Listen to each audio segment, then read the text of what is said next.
Welcome to The Prize Inside. The Prize Inside. A chiropractor's journey in everyday holistic health and vitality. Here, your host, Dr. Jeremy Myers, delves into the remarkable journeys of everyday people who have embraced the path to health and healing. Through his practice, Dr. Jeremy encounters inspiring stories of profound transformation and the power of true healing within each of us. Stay tuned as we discuss various holistic topics and unlock the healing potential that lies within us all.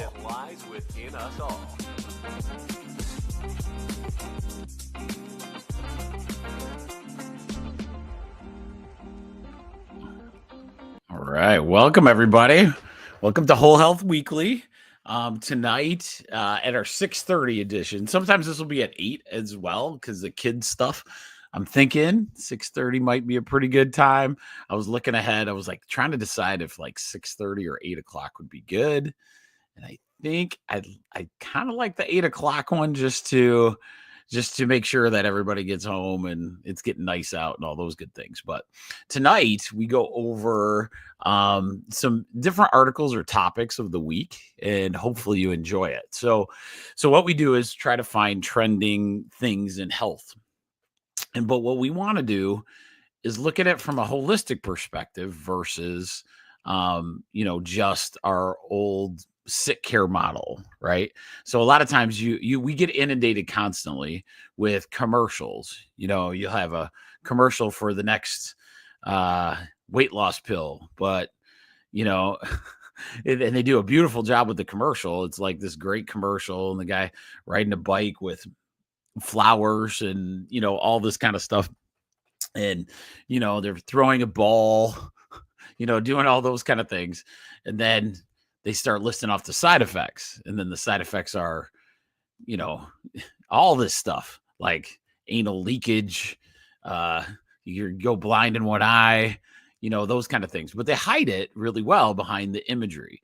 And so, watching this for years and years as a holistic guy, you get a little frustrated watching going, okay, we got to do something. And if I could teach one person, how to look at things holistically, because a lot of times, whatever medication you want to say on the TV or whatever, look at it from a different perspective, break it down, research it before you actually take it. One that is shocking to most people, you look at blood pressure medicine. What is a beta blocker? What does that do? Right? What does that mean for the rest of your body? Now, is it good or bad? It probably could be good, right?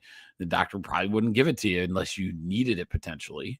Right. But what occurs, though, is we don't dive into understanding, so, if I'll ask a patient, what that blood pressure medicine's doing. Well, in a beta blocker, it's a chemical that blocks the beta protein channel. Right. And that protein channel allows relaxation of the muscle around your arteries. When that does that, and that's like a basic understanding. So when that occurs, muscle relaxes. Well, is it just doing it in the artery or is it everywhere? Yeah, it's everywhere, right? So it's not like it could generally just go into these arteries, right? So what does that mean? You could be, get dizzy, get lightheaded. Who knows, right? There's a lot of things that can happen, with different, medications like that. So that's where I want us to be more empowered. And that's why Whole Health Weekly is here. So we'll go through some. I got a lot of cool articles this week on different things, but this is one thing I always do. My office manager is always on the latest trends of TikTok and Instagram and all those kind of things. So I ask her, and understand too, your algorithm, now that the computer is like really, really smart, it knows what you're looking at. So a lot of times you're going to get something in front of you that, that you've liked before, right? Or you've interacted before with. So sometimes we will see different things and different trends. And so you go ask like, what are you seeing? What are you seeing? So that you understand that your algorithm, they're trying to customize it to you to see what you like, which is kind of weird. In my estimation, it's like, okay, if I look at bikes, why would I want to keep looking at bikes? One day where maybe I'm interested in something else. But anyway, so that's how I feel about this. Keep going on. I want to push it out there. I'm going to put my little Rumble channel. I'm up to like 39 people now. I'm really pumped. I love growing it this way. Not a dime goes into advertising because that's how good we are. That's right. Oh, Julie. That's right. Julie, hello. Thank you for saying hello. Yeah, let me know how it's going in the chat too, by the way. So I love that. So I can even bring up your chats now. I'm getting like real techie. So if you like this kind of stuff, I have recordings at this thing called Rumble. We're also on YouTube if you can find it. I gotta like get the link for that. That one's getting a little more popular, which it's like Jeremy and Rach or something. There's no like fancy, YouTube thing, but there is a bunch of recordings. So if you ever miss one or you want to listen to it, it'd be good. Then you could do that. And then we also do it in podcast form, which I really, really like. Oops, sorry guys. Before we start Apple. Yeah, so we're on all the major networks for podcasting. So Apple, Spotify, those kind of things. And you just look up The Prize Inside and you will find us. And it says it's the one that says The Prize Inside. It's a chiropractor's journey for holistic. I'm hoping to get some more interviews. And this is where I do it on Whole Health Weekly. It would be fantastic. So interviews are my jam. I love that part the most. To find those people that are, we call them ordinary people, but they've done extraordinary things. And I have one lady in mind, and I got to get a hold of her because it's pretty incredible, her story. But anyway, by the way, I got my workout in today. Very good. Sometimes 15 minutes will kick your butt, just to let you know. Oh, yes. And tonight, episode 22 means we're going into chiropractic principle number 22, which that means if you've been with me the whole time, you've heard 22 of the chiropractic principles. So let's go through this one, the chiropractic principle number 22. And this is what this is the title, the amount of innate intelligence. There is 100% of innate intelligence in every living thing. The requisite amount, and it's proportional to its organization. So these are written about 100 years ago, right? The innate intelligence, what it's saying is that 100% of the time, this innate intelligence is working to its capacity. No matter what, as chiropractors, we believe that there's an intelligence within us that is this perfection. Some may connect it to the spirit, sometimes your consciousness, whatever you'd like to say, but you have this innate intelligence. We have this intelligence that runs the body. It runs the cells. Your cells of your body are intelligent. And because of that intelligence, the reason God put this intelligence in you is to interact with what they call the universal intelligence. So the universe or the nature, right? So universal intelligence is all around us. There's intelligence in how a tree grows, exactly how it works. Once you start looking at life this way, it's pretty profound, actually. So you get to start seeing things, what we call it. I heard somebody bring it up. It's so funny because you see all these like social people and like the health nuts and all these things. And there's so many chiropractic principles, like basically stolen from the profession 100 years ago. One is because we didn't do a good job. I don't think chiropractors have really, blown that up, and we absolutely should, so innate intelligence is one of those concepts. It's not really a concept, it's a truth. Every cell of your body has an intelligence, and in that intelligence, it is interacting. It's doing its thing. You got a liver cell that's interacting. You have, your heart cells beating exactly how much it's supposed to beat at that time.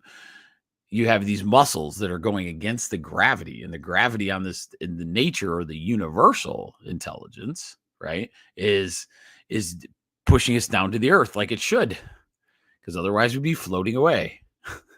Right. So the concepts are pretty cool. I like adding them in. So let me know if they make sense. The 33 chiropractic principles are something near and dear to my heart because it really kind of frameworks. You want to like frame your brain on looking at your health and holistic. It helps you understand. Julie in my chat has done a really good job of that. When something happens, she had an injury, and her perspective and how she attacked it was exactly how you want to. Nature, we know principle number 6 is there's no process that doesn't require time. What do you do in the moment that those injuries happen? And how do you approach it? Not panicking, not jumping to conclusions, right? Always getting good advice, research, and understanding what's going to happen. Once you start doing that, you can truly live like a holistic life. So anyway, my office manager gave me I got on a total squirrel there. My office manager gave me the trend of this week, and it's been trending for a while. It's what they call peptide phase. Okay. So a lot of people are doing these peptides for, all the different things. This is our GLP-1 situation with, those kind of things. But I'm going to explain to you what the peptides is like kind of scientifically. And then we're going to go into, is this a good idea or not? Is a holistic person, is it a good idea? Might be. You never know. But sometimes it might not be the greatest idea either, right? So here is a definition. Peptides are short chains of amino acids that act as a signaling molecule in the body, influencing functions like metabolism, inflammation, and muscle growth. So think of peptides as hormones, but they just call them peptides. One of the reasons this is a misnomer, too, is if it acts like a hormone, it kind of is a hormone, right? So they can just use the words different. They want to kind of mess with you. And a lot of these people will be like, if you said to me, I'm going to take a hormone, people would not want to take it because they know how this hormone imbalance. But if I say peptides, then it's okay. See how they do that? They reword it. Same thing with like fake sugar. So you had real sugar. If it says, beet cane sugar, that's sugar, right? If they say high fructose corn syrup, and then everybody got a link to that, then they're like, oh man, I don't want to do high fructose corn syrup. So they change it to like sucralose. That's what they do, right? It's a word game, right? They're not using the same method. So peptides are kind of in that category. If you understand the definition, it's a hormone, okay? On social media, especially platforms like TikTok, Instagram, and X, peptides have become a hot topic in health and holistic medicine due to their purported benefits on anti-aging, weight loss, muscle building, and overall wellness. Here's the breakdown of the talk about these hormones. I'll call them peptides, though, for this one. So around these peptides, grounded in current trends and sentiments. They're versatile and they have some health benefits in anti-aging, weight loss, like GLP-1, which is essentially a hormone, guys. We'll talk about that. Muscle growth, same thing. Okay. General wellness. And then YouTubers, podcasters are saying really good things about all of them really helping with a lot of things. All right. So what's interesting is this is the part of this that I was interested in. Shift to natural solutions. Peptides are marketed as a natural occurring amino acid chain that the body can process more easily than a synthetic drug, appealing to those seeking holistic alternatives. This aligns with broader trends in personalized and functional medicine. Here's the problem. So the problem is, one, it's an unregulated area. Okay. So we don't know a lot about this in the sense of it just got on the market. And because it was so successful in this weight loss situation, people were bringing it up. Now, if a peptide is naturally occurring, do you think they would have a prescription for it? Think about that. Do you think you'd have to go get a prescription of GLP-1 stuff, right? So one of the reasons this is happening is because they reworded it. So in my mind, most of these are hormones. Now, if you do a hormone for muscle building, what would that hormone be called? The one that you know about, steroids, right? Steroids, testosterone. Wasn't that frowned upon years ago? Okay. So just be careful. This one is very troubling to me because I see it, and the drive and the desire to right the ship as far as like overweight or muscle or anti-aging is so powerful in people that we make rash decisions. We make rash decisions on these kind of things. So before trying these type of peptides, especially when it's a TikTok influencer necessarily, then maybe, you want to do some deep research, because here's the problem. Hormone replacement is a medical solution to some different conditions. The problem is our body creates those hormones. So if I go based on the idea that innate intelligence runs the body, so all these cells know how to run this thing perfectly. If all of a sudden this innate intelligence gets a hormone or a peptide or whatever that it naturally produces, is it going to keep producing it? No. It'll say, oh, well, I got plenty of that hormone in me because you're getting it from somewhere. So I'm going to stop producing it. Okay. So one of the problems with the GLP-1 situation is that it's a lifetime peptide. So once you start taking it, you have to take it forever. Why does that occur? And why do you gain more weight after you're off of it? It's very simple. That GLP-1 is the hormone that tells your body you're full. Okay. So if it tells your body you're full, but your stomach is empty, think about that. So your body's telling you it's full. And I'm sorry, your body is saying, hey, I got a bunch of food in my stomach, but there's nothing there. So what happens? The innate intelligence of your body, it turns on your kidneys. It turns on your liver. It turns on your bile, like in your gallbladder, to like start digesting this food. And that food's not there. It's not present. The pancreas starts kicking on some insulin. It's not there. There's no food there to do anything with. So that becomes a problem, right? So then you have all this extra, and then the body's like, oh crap, there's nothing there. Must have done my job, digested the food, it's gone, right? So then you tell the body, now here's the next step. So now not only will you have damage from that kind of situation, you will also have this problem is once you take away that GLP-1 out of your system, now your body goes, I don't have the hormone anymore because I gave it up. I didn't make it anymore. So what happens? Now you think you're hungry all the time, right? So now you eat, you don't have the hormone to tell you you're full or not, and your body's constantly doing this. But then, is your liver going to digest? Is your liver going to like send out the liver and gallbladder going to send out the bile? Is your pancreas going to do the insulin? If you look at it holistically, it really starts breaking down in your brain going, oh crap, this can't be a good thing. It's like, think about if your oil light. Okay. So imagine if you took a pill that's, let's say you in your car, instead of putting oil in your car, you just had a button that turned your oil light off. Okay. So essentially the oil light comes on, right, all the time, and you fill it and then the oil light turns off. This time though, we have a button because it's annoying. It's annoying on the dash. So we put, we took this button, or we put a piece of duct tape over the oil light and we take care of it. No problem. Right. And that's basically what these hormones could potentially do. Now, I've seen sometimes it's like a miracle situation where it really, really helps. You just got to know how to handle that stuff. We got to make sure that we're getting off of it, getting on it, like whatever it is. But as long as there's an understanding of like how that stuff works, it's going to be better and better for us.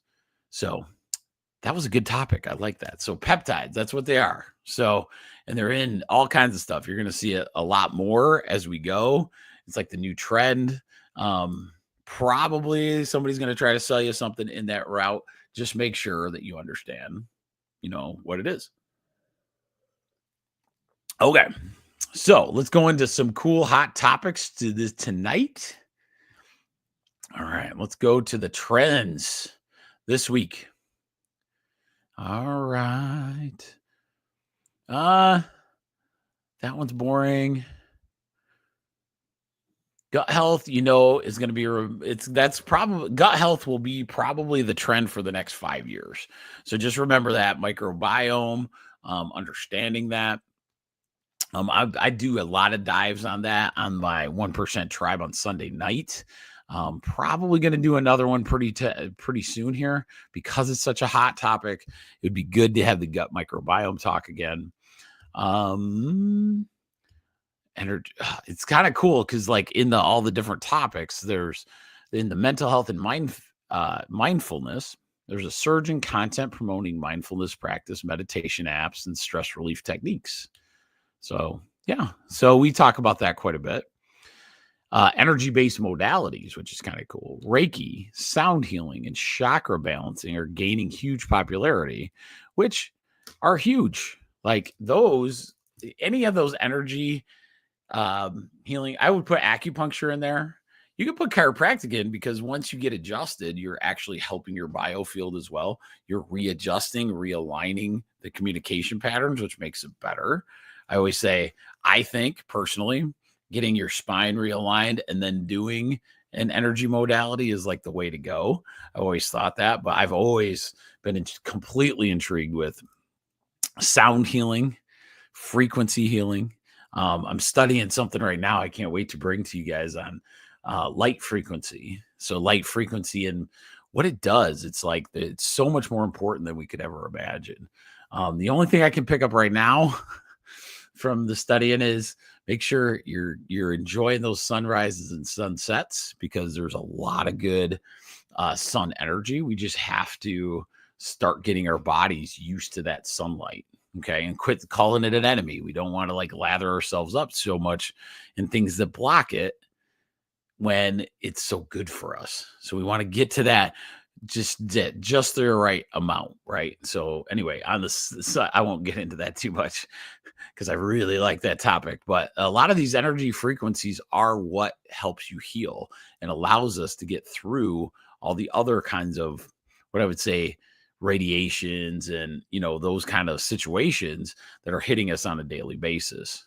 I always think sitting out in the sun after you've been sitting at a computer all day. That's a really good idea. Okay. This one's interesting. A holistic integration with technology. AI guided wellness plans, wearable tech, and virtual health platforms are heavily featured. Social media posts showcase apps for tracking sleep, stress, fitness metrics, often paired with holistic practices like Ayurveda medicine, traditional Chinese medicine. Influencers are promoting AI-driven Reiki sessions. I don't know about that one. So that's where I go.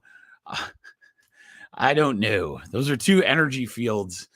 Reiki, if you don't know, is an energy technique that the Reiki, they call them like Reiki masters, I would say. And forgive me if you know Reiki.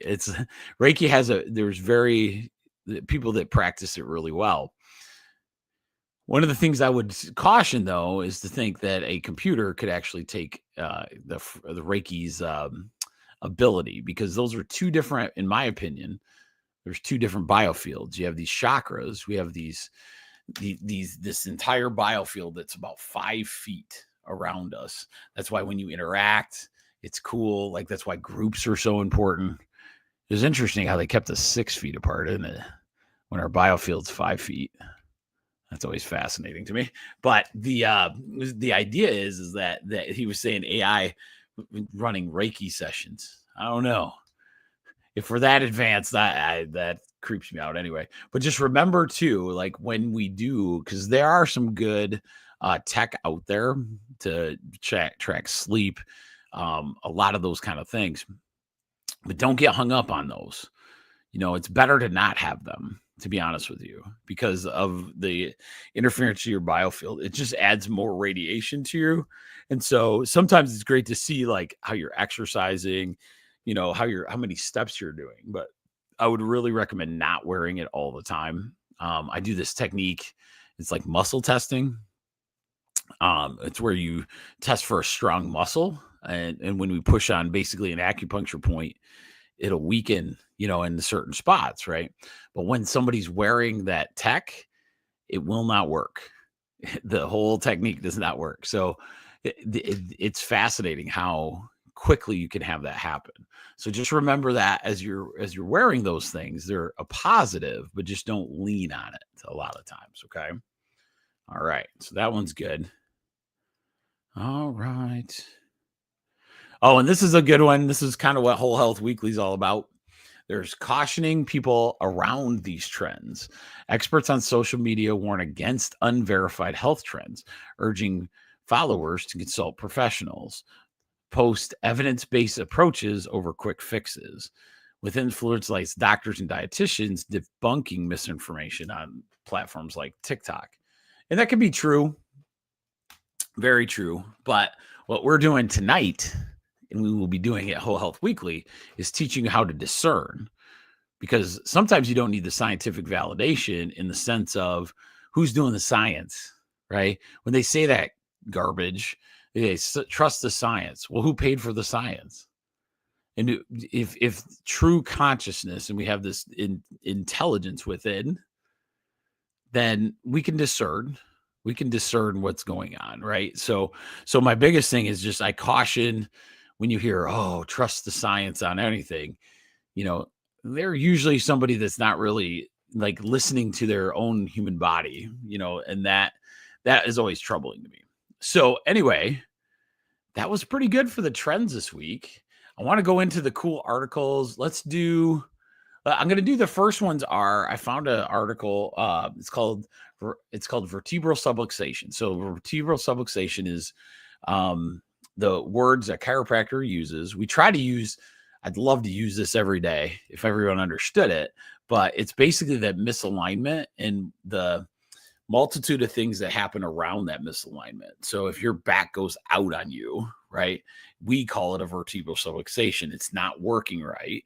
And so not only is the bone not working right, the disc not working right, the nerves around it aren't working right, the muscles aren't working right, the ligaments aren't working right. So in that thing, we call that what they call a vertebral subluxation complex. So there's a research article or a research guy that does a ton of cool research articles. So I just want to highlight a couple of those while we go into it, and then we'll go into Dr. Mercola's awesome articles on what's happening. Okay. So the first one that was this month, and this one was done. This one's called Vertebral Subluxation in Systems Biology, an integrative review exploring the salutogenic influence of chiropractic care on neuroendocrine immune system. Okay. So this is a research article done. In this paper, we synthesized an expansive body of literature examining the multifaceted influence of chiropractic care on the processes within the modulators of the neuroendocrine immune system. Okay, so this is basically your nervous system, the neuro part, your hormone system, the endocrine, and the immune system, and see if chiropractic adjustments would help those. Okay, so I won't get into this. Is a pretty deep worded article. Let me get to a good part of it. All right. So, what are the health promoting effects or the salutogenic effects of chiropractic adjustment when it's focused on these things? So, they use this, and the way they studied it was they did a chiropractic adjustment and they monitored blood pressure, heart rate variability, which is essentially the difference in flow of that heart rate. It's a different I won't go into it too much, but heart rate variability tells you your homeostasis of your heart, if that makes sense. Sleep and potential benefits that may be facilitated through these pathways. All right, I'm trying to find the easy stuff to read for you guys. So, because some of this is our findings support that the biological plausibility of complex benefits from chiropractic intervention that is not limited to simple neuromusculoskeletal outcomes and open new avenues for future research, specifically exploration and mapping precise neural pathways and neural networks influenced by the chiropractic adjustment. Oh, let me get to the full article. Oh, of course, they're going to do this. Okay. Let me find the conclusion. So it's a bunch of cool big words that I love. So they did a study where they did blood pressure, sleep, this heart rate variability, and they adjusted somebody. Okay. So that's basically it. They did a chiropractic adjustment for several weeks, and essentially showed a massive improvement. All right. Let's see if I can find. I'm sorry, guys. Integrative physiology connected. Well, it has been long. Okay, here. Well, it has long been clear that chiropractic care impacts information flow and integration within the nervous system, the communication systems, right? Current research suggests that consideration of broader physiological effects of chiropractic adjustments on the neuroendocrine immune system is appropriate. The present analysis of literature outlines research findings that suggest chiropractic care may modulate the hormone and immune system processes, including regulation of blood pressure. Okay. So that's pretty cool. Oh, I'm sorry. Blood pressure, heart rate variability, and possibly sleep, as well as preclinical evidence of modulation of immune intermediaries, including cytokines and antibodies. Okay, so it's one research article. I'm not saying that that's of what we do all the time, right? But it's one of those you can't like claim it. You can't claim it, but there's some research out there. So but knowing that research could be huge for you guys, right? So understanding that, maybe that's the key to kickstarting. Let's say you're doing everything right. You have all the herbs I've ever talked about. We've done all the eating correctly. And I've seen this happen. I have people come in and they're just like, man, I've done everything, doc. I've done eating clean. I'm doing this and I'm not seeing the result. And we start adjusting them. Have a really good, really cool story on that. Guy was, I kind of probably told you last time. He was lockjawed pretty much. His jaw would not open fully. And he had tried everything. And knowing this guy, you knew that he ate well, he exercised, he did all those things. Well, when we adjusted him, it was almost immediate that the jaw released, and we didn't even touch the jaw. It was just the spinal joint, right? So it was just adjusting his upper cervical neck. And once that occurred, it was like immediate. And it was really, really cool to see. But that's an indicator, right? So one of the things that research will do is give you some really good, promotion on that. Now, are we taught that? No, we're taught to come in when our back hurts or I fell or those kind of things, not to get your spine checked all the time. My thought and my hope is in our office, we never make that decision for you. I will never do that, right? But if people choose that, I want them to know that that's a very good choice they can make for themselves. So regular chiropractic care, making sure that spine is integrated properly, has more benefits than just, making sure your back doesn't hurt every day. Okay. So that was a pretty cool one. And then there's another one I wanted to go through. Oh, this one. No, let me do. All right. This one's pretty cool. I'll try to be quick on this one. It's called Resolution of Constipation. This is for my little kids, right? So resolution of constipation following chiropractic care to reduce the subluxation in an infant with birth trauma. Okay. So an infant is a little older than a little tiny baby, and it's like a 2-month-old. So this one was to describe infant. Okay, so the infant was diagnosed. It was a male. It was diagnosed with constipation, and his neck wasn't working right. Okay, so chiropractically, he had some major neck issues when he was born. Okay, so when we were born, a lot of times the birth trauma, like being born or coming out of that canal, the kid gets twisted and turned, and a lot of times that can lead to some types of like baby trauma. Okay, so the clinical features was this 2-month-old it had severe constipation since it was born, and it was born via the forceps type delivery, which ended up resulting in bruising on his face and skull. And then he was also, his bruising was so bad, he had to be in the NICU for 10 days to make sure that there was no seizures, because he was also having difficulty breathing. He had not had a bowel movement on his own without an enema. And these were done weekly by his parents since birth. So 2 months, so 8 weeks of enemas on a brand new baby. Dietary changes had almost no benefit. His parents did not wish to medicate him, but were ready for doing it, obviously. So conservative care, they were trying almost anything. So then they brought him to the chiropractor, and the chiropractor found an upper neck situation where there was we call a vertebral subluxation and a tailbone or sacrum problem. And so when they adjusted him at the upper neck and the lower sacrum, after 3 weeks of care, he started going on his own every 3 days.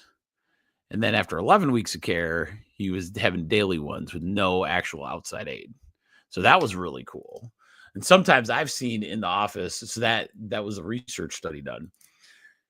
Sometimes I've seen at the office myself personally, it doesn't take that long. Sometimes it takes that day or a couple hours. One baby I adjusted. Oh, and by the way, almost every chiropractor that I've ever met, everybody in my office, we all do it. Everybody does infant chiropractic. Why? Sometimes what happens is some they say they specialize in or whatever, but all chiropractors essentially do like infant chiropractic, just to let everybody know. Because sometimes they're like, "You do babies?" I was like, "Yeah, it's like my favorite." And in fact, I jokingly say to most people, I'd rather work on them than you anyway. Ooh, the collagen peptides. We'll come back to that, Julie. Sorry, I missed that. I was like, the collagen peptides. Let me do a one. Ooh, see, that one I've not heard of. So that's one reason I'm doing this.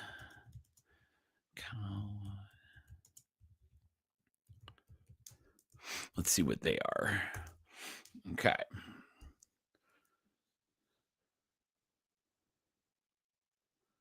Okay. Well, that's not really a hormone. So maybe they're using the peptide. So these are smaller chain fatty acids that are derived from collagen. Okay. They're created by breaking down full-length collagen through hydrolysis, making them easier to digest and absorb. They think collagen peptides might be a major trend in holistic. I would say that one wouldn't be a hurt to try. I wouldn't say. So what happens is, though, you got to remember too, this would be one I would suggest maybe not like living on them. So like collagen peptides, I'd try it, because in my world, a lot of cartilage and joint repair and a lot of those supplements, you hear chondroitin and glucosamine. I'm not a huge proponent. I haven't seen that work as well as maybe some other doctors have. So right now. That's what the go-to is chondroitin and glucosamine. I just haven't seen that as far as like really good. Now, maybe the peptides being some of the building blocks of the collagen may give your body that innate intelligence to kickstart that process. So that could be a different one, because most of the peptides that they use that wording is about basically hormone replacement, if that makes sense. So I hadn't heard the collagen peptides. So thank you for that. Even when I was researching it, I was like, oh, that's fascinating. But maybe a part of a collagen would lead to your body creating more collagen.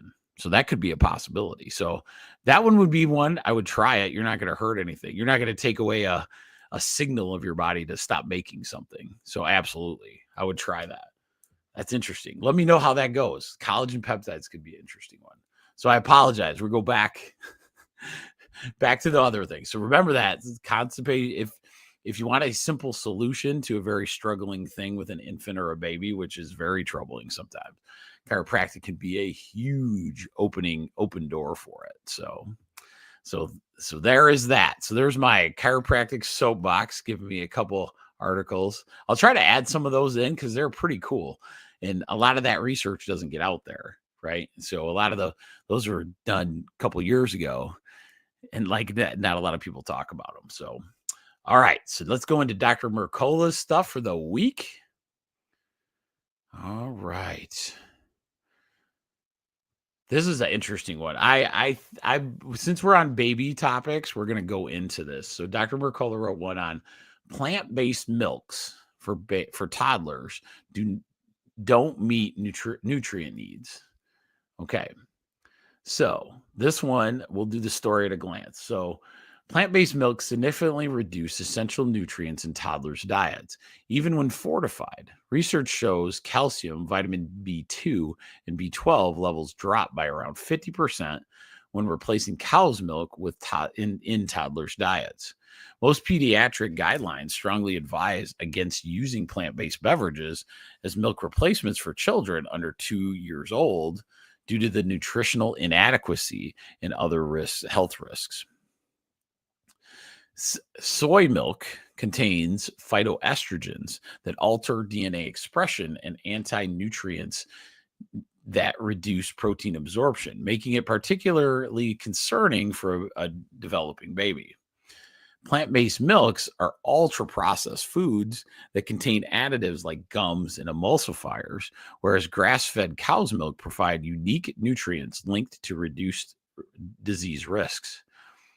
Then the last one, which I think we're going to get to see this a little bit more, raw grass-fed milk offers living enzymes, beneficial bacteria, and immune-supporting compounds that ultra-processed plant drinks do not provide for growing toddlers.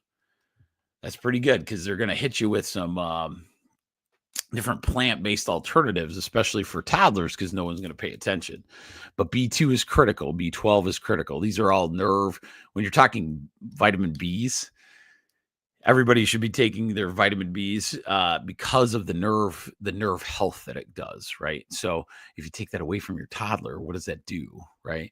So don't let the cow's milk, situation go unnoticed. Now, huge difference between raw, really good for you, however, kind of forbidden at this point. Raw forbidden milk is really, really good for you. And then our, homogenized, pasteurized stuff. So, but it still has some really good benefits in the pasteurization. So just remember that in toddlers. Okay. All right, let's go do a different one. Get off a soapbox. Ooh, this one's good. Let's see what this is said. This article this one's done by, she's an RN. Her name's Marianne Rolano. This is the article. Lower cholesterol, naturally and safely. No statins required. And then here, confused about cholesterol? You're not alone. And the truth may surprise you. This deep dive uncovers why inflammation, not LDL, is the real risk factor. Cholesterol is essential for hormone production, brain function, and cell health.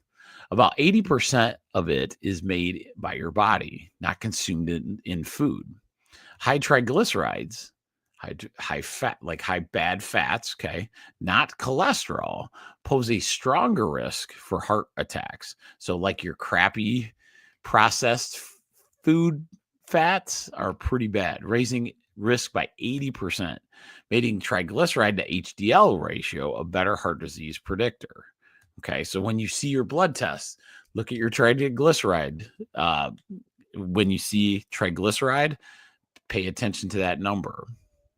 Newer science shows chronic inflammation, not LDL alone, may be the real cause of plaque buildup in arteries.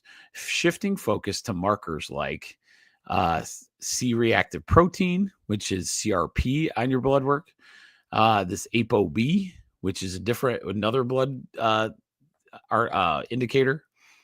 Natural options like garlic, artichoke, bergamot, which, by the way, you can actually grow that in Michigan, plant sterols, green tea, oats have been shown in clinical studies to lower LDL cholesterol and improve heart markers. Red yeast rice, which we'll talk about, is what statins are made of from the herbal world. Red yeast rices can lower LDL by up to 33%, but it contains statin-like compound with the same side effects and potential kidney toxins like citridin. That's why a lot of herbalists have gone away from red yeast rice, because all it is replacing your statin drug that has the same kind of side effects to it.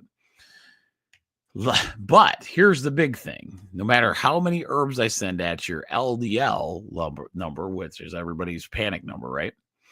Lifestyle changes like cutting sugar, walking daily, and sleeping well can activate the Pareto principle, where 20% of your effort yields 80% of your results, and it will lower your cholesterol. Exercise improves key metabolic biomarkers: glucose, HDL, cholesterol, triglycerides, blood pressure, and waist size, each linked to long-term cardiovascular health. Okay. So what they're saying is, let's say you have a cholesterol problem. You go into the doctor, they want you to put it on a statin. So in my holistic brain, whether you agree with them or not doesn't really matter. That is what their situation is. They're the doctor. They're coming in. They got to do something and offer you a solution. My hope is that we'll understand that maybe reducing the inflammation of our body, like by eating well, moving better, start getting rid of these inflammatory foods, makes a bigger difference. And that way, you could actually, work with your doctor, go, hey, can I possibly delay the statin and see if I can bring down that cholesterol myself? Because if you could bring down the inflammatory markers, it sounds like you could actually stop the plaquing from happening in the arteries. That's pretty cool. So, it's just another approach, right? It doesn't mean you don't want to take your stuff. I always recommend taking what your doctor does, obviously, but being in that perspective of maybe me and my doctor can work on this. And you know what's funny about this? What I've noticed, especially my younger doctors, my MDs I'm talking about. Yeah. Yes, Aaron. Yes. Huge problem. Yes. I'll put that up there. I love this little thing where I can put your stuff on there. So Aaron says inflammation is a huge reason for a million health issues.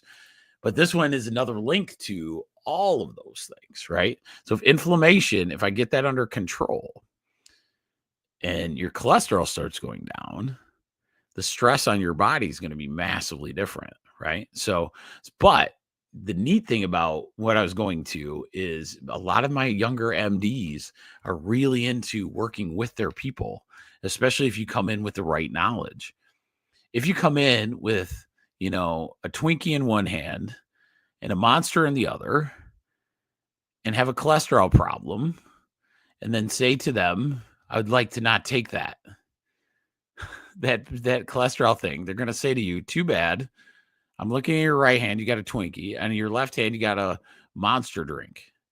Of course, you're going to have problems. You're putting all this sugar in there. They can't control that. So what are they going to do when they walk out? Their best move is to give you the medicine. Okay. With my holistic people, we're going to start making our own changes, change it, and do the difficult thing, do the hard thing. The hard thing is getting off of sugar, getting off all this fake sugar crap, right?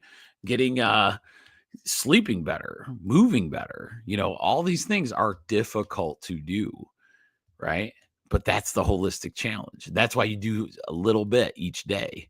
You're not going to be perfect ever, right? But you can improve a little bit each day. That's why I love 1%. If you improve 1%, that's not actually hard to do, right? In a day, you're like, psh. Most of us, you're working on something and you've improved your life 10%, that day, right? So just remember that. Just like my workout tonight, I should show you my little concoction. If you ever want to, Dr. Rachel has an amazing program, and she has amino acids that are delicious. So the amino acids are for the muscle building part after you've worked out. So it's kind of like a really nice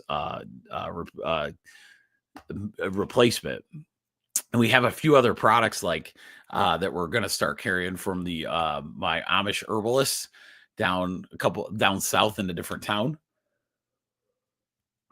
They have some amazing, oh my gosh, if you guys come into the office, we're going to have some really good like electrolyte tea or electrolyte water. It's going to be fantastic at some point. You will love it. And it's good for your kids. It's so natural, but it's like wild how good you feel on that. But cheap too. It was wild. It was good. All that stuff is worth it. I'll get you guys the information, I promise. All right. So let's go into our last article of the night so I don't keep you here all night, because I could. All right. Oh, let's do. Sorry. Let's do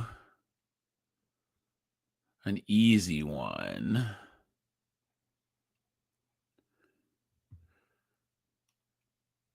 Okay. This one's a pretty good one to end it tonight because it's not, going, oh my God, change everything you've done in your life. Is it necessary to cool down after you exercise? I like this one. Dr. Mercola wrote it. So is cooling down after a workout truly necessary, or just a habit we've learned to follow? All right.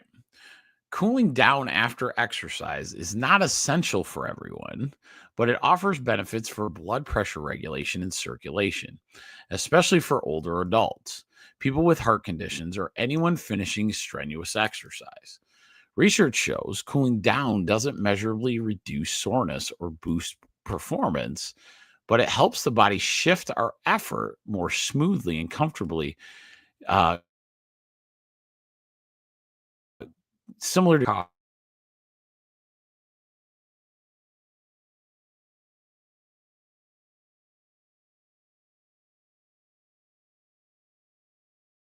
improving mobility and reducing exercise-induced immune suppression. Okay, so we'll talk about that in just a second. People who train at night under chronic stress, as well as those doing intense training, benefit most from cool downs as they help regulate the nervous system and support better sleep. If you're stretching during cool downs, I recommend doing active isolated stretches instead of static ones. Kind of like a yoga type move, but you're kind of staying in that motion. Focus on a gentle range of motion within your comfort zone rather than a forced stretch. Okay, so what this article is really talking about is when you exercise. And it doesn't matter the time. So remember this. Let's say you're not an exercise person. You're just getting into it. A lot of times we'll go really intense for a long time. Like the one I just did today, the exercise program I did was about 20 minutes. Okay. In that 20 minutes, it whooped my tail. Okay. So it was pretty intense for that time frame. However, now I've learned to do a nice cool down. So your heart's going crazy. That 15 minutes was a long major thing, but as you go down and you're able to like just walk on a treadmill. For me, I'm very proud of ourselves. I put in a basketball hoop with the cement and stuff myself, me and my daughter. We did great. It was really cool. Like you had to put the cement in the thing. I'm not exactly the builder person, but I'm learning. Rachel might even let me I have this like deck off a barn I want to put out. I think she's gonna let me do it. I think she's gonna. I can hear her in the background saying no, but she's but now that but we put this basketball hoop up and it's awesome. But that's my cool down. I'll go and just shoot a couple baskets and just kind of like move around and kind of dial down. And what you're telling your body is, hey, we did the work. Now it's time to rest, right? And it helps that physiology because you remember we have those two nervous systems. I can't believe I just did that. Sorry. You have sympathetic, which is your fight or flight response, and you have your parasympathetic is your rest and digest. So a lot of times when you do that, your workout, you want to get that sympathetic as high as you can. But then the beauty is being able to bring it back down. And so that's why cooling down, which a lot of us don't really do because you're, running in, working out at lunch, and then you're coming back, right? So you don't give yourself that time to do that. So make sure, like if you start working out, whatever level you're at, if it's a 3-minute workout, give yourself, 6 minutes to just kind of cool down and you'll notice a big difference. Yes. And we will, Aaron, this is so many reasons to find the deeper reasons behind health issues that doctor wants to push meds on. That is correct. One, our system doesn't have the time to look. And if they find something that, patches the oil light with a piece of duct tape, they're going to do it. Okay. And do you blame them necessarily? I don't know if I end up having to blame them, but when people start searching for a deeper discerning answer, you really, really could make a big difference in your life. Right. So that's what Whole Health Weekly is all about. Hopefully you guys enjoyed these articles. I'm pumped. The peptide situation could be, I'll do some more research as well because it's so new.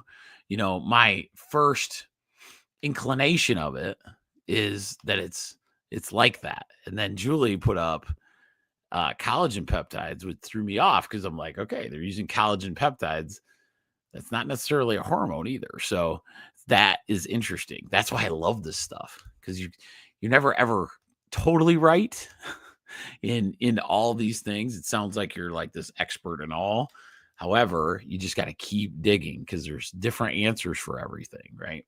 So keep that eagerness up, keep your focus on a little bit each day, keeping your health in your mindset, no matter what. Just don't go to work and have health happen to you, right? Just don't let this health thing just hit you in the face. How about we start planning and we take step by step, right? We start understanding it and really taking control of it. Let's take it back. So with that said, you guys enjoy your night. Thank you guys for watching. That was really fun. And if you want to catch a replay of this, go to my Rumble channel, which is up in the chats, hopefully all over the place.